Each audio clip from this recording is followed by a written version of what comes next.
everyone, it's NonnaGrace, and I'm from Western New York. Have you ever noticed when people say their name, they go very fast, and you have to, and I back it up 1,000 times to just hear their name because I couldn't tell what they said, and then I put closed captioning on, and sometimes it sees it, and sometimes it doesn't, and sometimes I don't know. But anyways, my name is NonnaGrace, and Nonna means grandma in Italian. And Grace is part of my name, so I just added it. And my grandkids call me Nonna or Noni, and they call Jim Poppy or Papa, usually Poppy, they call him. Well, today I wanted to tell you a little bit more about my Jessica. Seemed like you enjoyed the stories of her. She was a real challenge. She was an adorable little girl. She had really big saucer eyes. They say when you're born, however big your eyes are, you grow into your eyes, and she had really big eyes when she was a baby.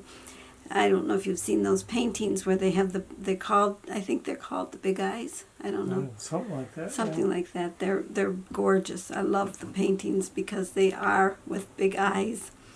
Well, anyways, Jessica was a very loud little girl. She would say whatever she was thinking at the time, and we were camping in Ohio. And let's go back further because she was in the stroller. We'll go back to the stroller. We went into the grocery store. It was a campground too. That was before. There's another story. I have two stories in the stroller. Jessica used to love clothes and material, so we used to ride through things, and she used to say stop because she wanted to feel it, and she'd go like this. And then she'd go, okay. And sometimes we would go through the toys, but not very often. And when we went through the toys, this one time she saw this monkey. And I used to let her hold whatever she was fascinated with at the time because she just liked to feel it. Well, when it came time to put the monkey back, she didn't want to put the monkey back. That was the one and only stuffed toy that I had ever bought. Because they had gotten a lot of stuffed toys from other occasions and from other people, but I never bought one. And she wanted this monkey. And so we used to take that monkey with us wherever we went. And we would go camping, and she used to sleep with it. And that poor monkey, it's in my camper still. One day we were looking for it, and I says, where in the world did that monkey go? Because I did give Jessica a monkey that I made for Michael. It was a stocking monkey. I gave that to one of the kids, and they took that home. But I wanted to find her monkey. And we had camped one time, and we forgot it. We thought we forgot it at the campground. We even called the campground to see if they found it on the picnic table. Come to find out, it was still in the camper, which was lucky. We still have it. Another time we were in the stroller, and Jessica was riding along, and she's very loud when she would talk. She'd say, Mommy, how come that man is so black? She had just learned her colors. And the guy kind of smiled at us and said he gets that all the time.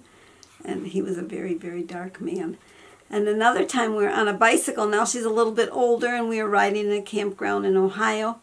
And we're riding along, and we go past the campers, and the people are outside, and a lot of them would wave, and this one man waved, and she goes, Mommy, why is that guy so fat? And I says, oh, geez, Jessica. And the guy goes, oh, no worries. He says, I get that all the time, too. So she was just too boisterous.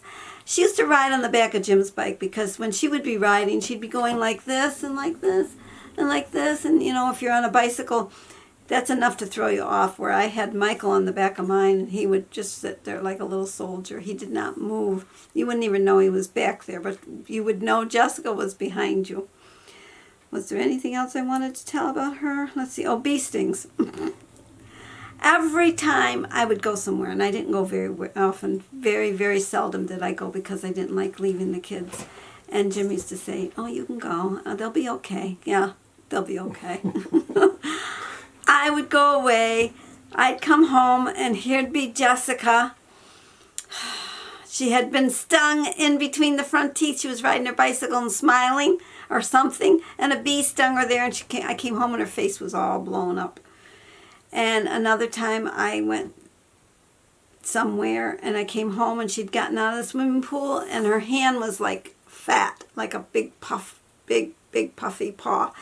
And so I ended up taking her to the doctor because she was so allergic to bee stings. So we got an EpiPen for her at the time, but we never had to use the EpiPen.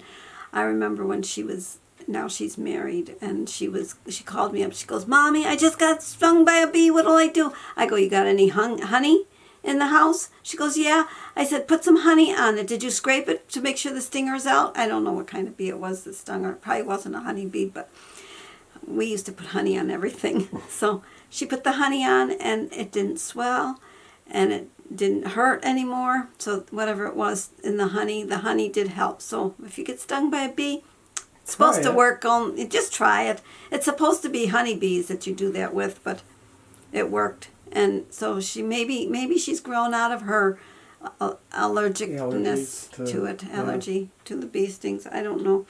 But I thought, gosh, I can't go anywhere and that girl gets stung. Of course, it's not just when she's with me. Well, yeah, it was always when she was with you. She never got stung when she was with me. Well, she caused other problems with you. That's true. She's a very generous young lady, though. She always would ask, like if we went to the bank or someplace, she would, if they wanted to give her a lollipop, she'd say, "Can I have one for my brother?" So she would always bring something home for Michael because Michael was in school and she would be with me. So she wanted to make sure Michael got something. And one time, oh, this was sad. She came out and she's got this candy. She goes, "Look at Mommy, I got this." And I go, "Where did you get that?" She stole candy from the store. So I said, "Well, we have to bring it back in. And you're going to have to come with me." So we went back to the inside. It was inside Country Fair. It was our little store in our town. And so we went in, and I said, "Jessica has something she needs to give back to you." And she had taken this candy, and the lady that was there was very nice to her. She said, "Now, honey, we don't do that because you could end up in jail. If I called the police, she gave her a good talking to. And she promised me she'd never do it again, and she never did. And they moved the candy. I says, "This candy should not be right here in front of the registers. It should be somewhere else." So they did move the candy, which was nice. Now it's back. It's back again? Yeah, that's not good. Because it's bad for kids. Kids are so tempted by the candy that's right in front of them. Right in front of them. And they're just the right size to where if you're busy with the cash person checking you out, they don't see it, and you don't see it, but it's not good.